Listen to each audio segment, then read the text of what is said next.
Hello, welcome to a demo of HumanityGPT's first application. It's called DemocracyGPT.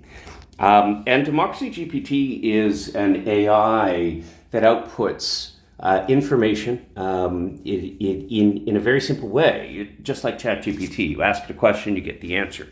But for us to be able to capture the information about the democracies of the world, so this app is for Canada, we've created an app that basically integrates each person into the democracy itself by instrumenting them. This is the instrument.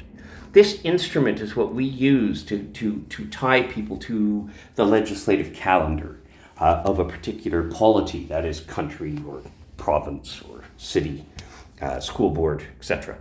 The United Nations, for instance, supranational. And we can add governments as we go through the process so that we can integrate people in that sort of what I'll call a digital democracy last mile. And we simultaneously want to elevate people to become better citizens so they can give informed consent. And so there's two things that happen. We push people along a journey using a scorecard, as you can see here. And we give them accomplishment and recognition badges that elevate their status as a citizen in a country.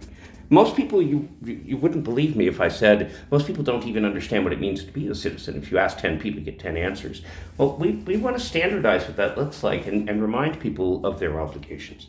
So this platform is meant to integrate them in, but then most importantly, once we have them baked into the platform, this platform can then create content, platform-generated content such as invitations to polls, invitations to deliberative polls, invitations to town halls, invitations to a variety of other data capture environments that allow our big data set, our proprietary big data set to be built.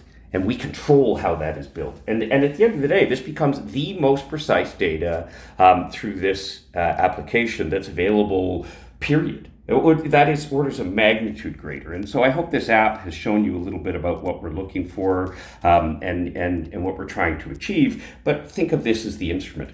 Thank you.